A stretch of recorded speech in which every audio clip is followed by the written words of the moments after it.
see the tears in my eyes? Why? Because I almost died. Katie has joined the vlog.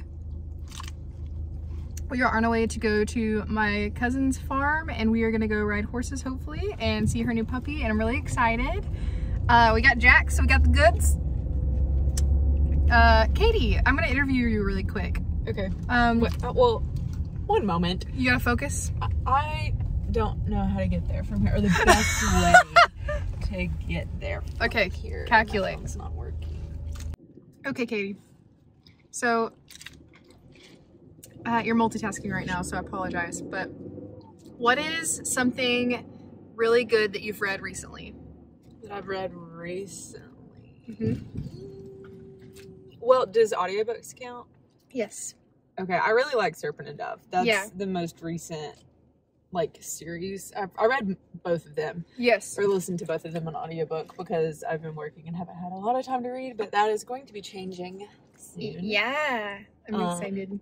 We kind of basically buddy read we did. Serpent and Dove together because... And Blood and Honey. Yeah, I'm not quite done yet. I'm close though. No, Serpent and Dove is really good. Me and Katie are trying to read more of like new adult, which is kind of a new thing where...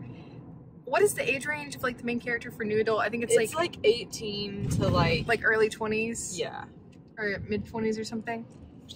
Which I think is really good because like I feel like it's a good middle ground because young adult is like very young typically, and I still enjoy young adult. Some young adult is still good to read, but some of it is kind of annoying because, and I was explaining this to someone the other day, like new adult, like I am about to be 24 years old and I am like past the stage in like YA where they talk about being in high school and like girl drama and it's your not first relatable crush. anymore. Yeah, it's I don't want to read about that anymore. But also like in regular fiction and stuff like that, I also don't want to read about a 40-year-old that her marriage is divorced and like her kids hate her, because that also doesn't relate to me. So new adult is perfect, and I wish that there was like a bigger selection in that genre. I also think that there are more books like that out there. They're just harder to find because they're not actually categorized that way yet. Right, and it's hard for a lot of people to distinguish between like some YA and NA. Yeah, I think that's just because I think it really just depends on the age of the character too. Yeah, it's a mukbang. Is that how you say it? Mukbang? Yeah. Mukbang. It's just hurting my arm really bad. I just want to point out at Jack's, I asked for a Dr. Pepper with her combo, which should have been a regular size, and then I also asked for another Dr. Pepper. They gave us these. And then, then she was like, "You want a small Dr. Pepper?" And I said, "No, a regular Dr. Pepper." And then somehow we ended up with large Dr. Pepper. And she almost gave us 3. Yeah. I mean, she just knew what our heart really needed, you know. Yeah. A lot of Dr. Pepper, I guess. But no, so okay, so that's what are you reading right now though? Okay, so I'm reading The Soul of an Octopus, and I love it so much. It's like nonfiction, and it's about this, she's like, I don't know what her actual job description is, but is she a biologist? Sort of, but she's more like on the psychology side of it. Okay. She's interested in learning about if animals have a soul, and like, because we're challenging like what does it mean to have a soul, because originally it was thought, you know, only humans can have a soul, and so like, but then like there's certain animals that just demonstrate the ability to think. Yeah. And originally, you know, we had said, I think therefore I am, I think therefore like I have a soul or whatever. But some animals think, so like, do they have souls? And so that's like being questioned.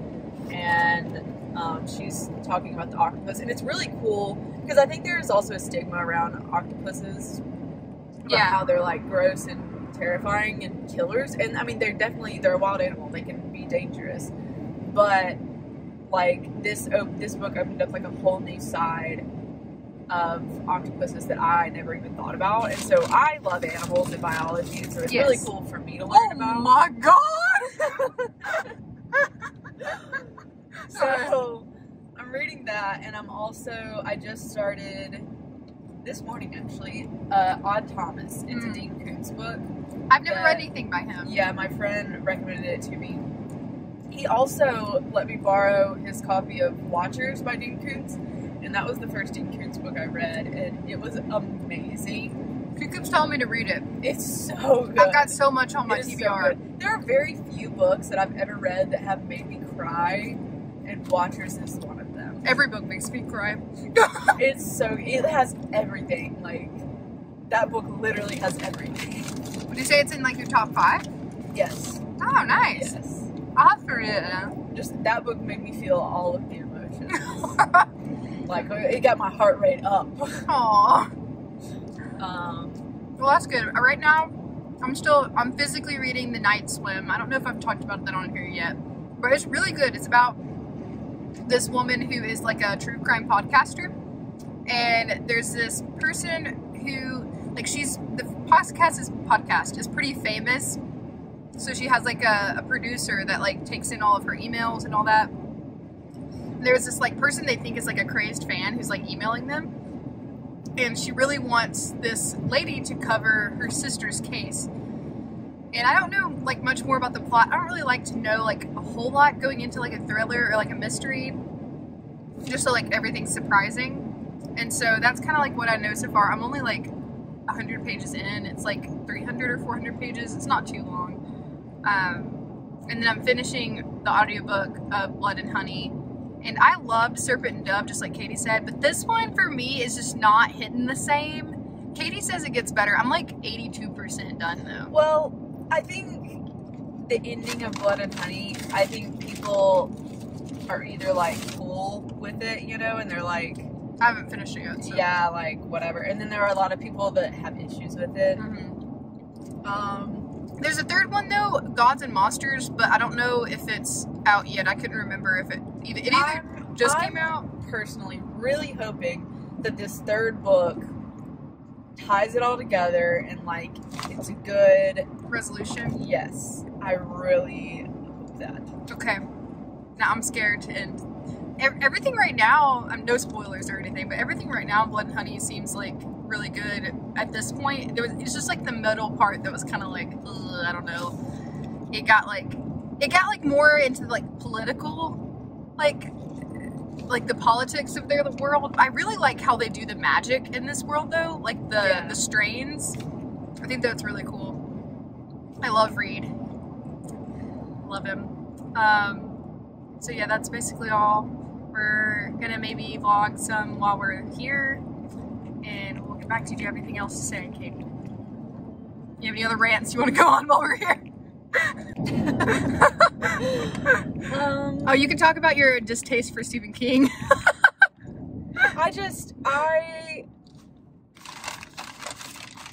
I read too many of his new books without reading enough of his old books. Oh. That's the issue. Yeah. Because I read, the first Stephen King book I ever read was The Dead Zone. And I really enjoyed it. It was awesome. And then the very next Stephen King book I read was It. Oh, and God. It is a thick boy. Yeah. Okay? It took me a long time to read that book. It's like 1,000 pages. I had to take so many breaks in between and read a different book because that book should be half the size it is. Yeah. There is no need for it to be that big. I've heard that from many different people. Yeah. And so that kind of, I was just kind of like, I don't know. Like a lot of his writing, I felt like certain parts were pointless. And the story would have been just as good without it. I've heard that complaint about other books of his too. And so then I was like, okay, well maybe I just need to listen to his audiobooks instead of reading the books. That'll be easier. Maybe it'll be a better experience. Right. So then I listened to The Outsider. And that's one of his That one's fairly new, yeah. Yeah. It was terrible. Stephen King likes to write about nasty, gory details, and if you like that, then wonderful, you'll love his books. I prefer, like, my horror, I like to read more like psychological and paranormal. more paranormal than murderer. I agree. Like, yeah, no, I definitely agree. So I think that's maybe I just haven't, like, read the best Stephen King books for that. But it really left it bad. I listened to the whole, I thought I was going to stop. Yeah. I thought, like, 3 hours into The Outsider, I was going to stop. How many hours was it? 7 or 8, maybe? That's not bad. I don't really know. But I thought I was going to stop, but I stuck through it, listened to it, and it was not good. I didn't like it. And so that's kind of turned me off of his stuff. Yeah. I've read a couple of his books. The ones that I've read, I feel like are kind of like opposite of what you've read. You've read a lot more of his older stuff, though. Yeah. So I've read The Shining, which you actually got me. I loved The Shining. There was times where it was a little slow. And like that one's more psychological. You've seen the movie, right? Then you kind of know, like, I mean, it is kind of murderous, but like it's less like gory details and more about like you're inside the mind of Jack, right? Yeah. And he just like goes crazy. Yeah. But you get to like see in his mind basically like what's going on internally, and that's really cool to me. Then you know his son is like gifted. Yeah. And so that's cool. Then I've also read, the one that I really like is Pet Sematary, and I think you would like that one. Well, I watched the original movie, and then I also watched the remake of the movie, and they were both good, but I just feel like I've watched it twice, like I don't need to read the book. Maybe not, because the story itself is pretty much the same, but what's weird, and no spoilers for the book itself, the movie's been out for a while, you should have seen it by now. If you haven't, then I have no excuses for you. But the book, the ending is completely different than the movie ending. Okay. Which is very interesting. What else have I read? I read Carrie. Yeah. That one was bad. You didn't like Carrie? I didn't like it. Okay. It was fine. I didn't hate it. I think I gave it 3 stars. Maybe 2. I don't remember. I think I gave it 2 stars. It's very short, and it's weird because, like, it just seems like there's almost, like, not enough detail. Which is odd for Stephen King. Yes, yeah. Carrie was his first book, I think, ever. Really? Yeah, I think so. I've heard, here's one that I do want to read that I've heard is really good, is Misery. Have you seen the movie? No. I think I saw the movie, but Misery is supposed to be really good. If you're watching this and you have recommendations, then let us know. I know we've gone on this whole tangent, but if you are a Stephen King fan, what is one Stephen King book that like I should read before you give up completely? Yeah. Let us know. That barn's cool. I was just saying, where are these people going? They're no road there. I will say the authors that I've read that I've had the most success with, I'm trying to think of those. Riley Sager. Yes. Love Riley Sager. Love that. I've read all of his books except the newest one. What's the newest one? Survive the Night. Oh, I haven't even heard of that. I think. Yeah. Okay. That sounds right. And then Ruth Ware. I really like her. The Death of Miss Westaway is one of my favorite books. I still haven't read that one yet. I don't know, it was my very first audiobook. It just holds a special place in my heart. Aww. It was really good. And some books can be really good audiobooks and some aren't. I will say pretty much all of the Ruth Ware books were done by the same lady, I think. Imogen Smith, I think her name is. I really like how she reads the books. I've read some of her physical books and some of her audiobooks.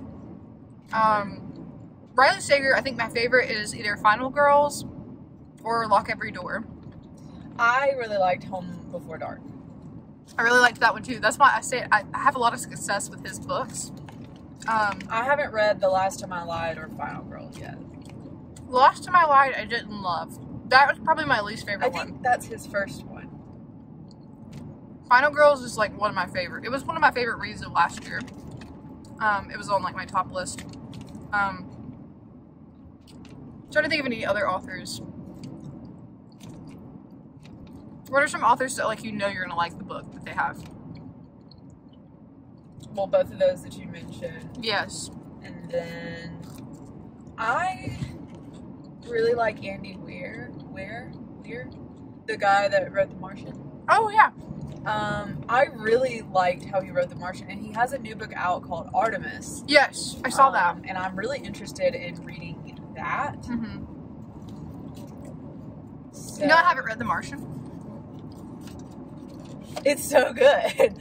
Okay, it's funny. I had to read it in high school for one of my English classes, and I remember thinking that it was dumb because I didn't like having to read books that I was not interested in. And back then, like, I was like, I like to read horse girl books. Okay, You still do. Outer space, no interest. But so we had to buy the book, and we were like reading it in class together.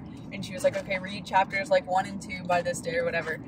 And so I read it because I was a good student and fell in love with it. And I literally like read the whole book in like a week.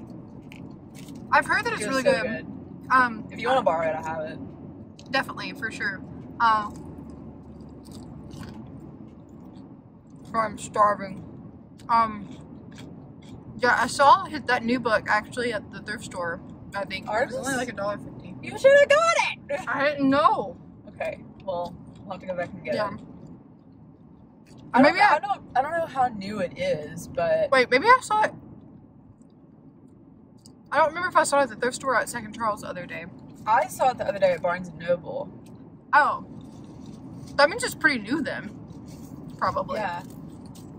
I don't know. I don't know why I'd be at the thrift store already, but okay, well, thanks for coming to our TED Talk. Now this turned into like from a vlog to basically just like a drive with us.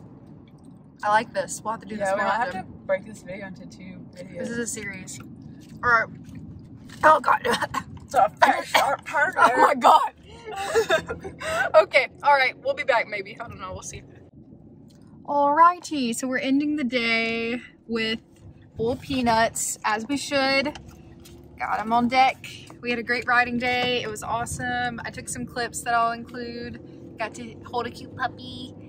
And now we're gonna go eat full peanuts and drink beer. It's ending to a good day. It's been a great day. It's been a fantastic day. Thank you guys so much for watching. I hope you enjoyed our car talk. This is gonna be a series, I think. We're just gonna do car talks with Katie and Kayla. Let us know. Oh, you can send us hot topics to talk about.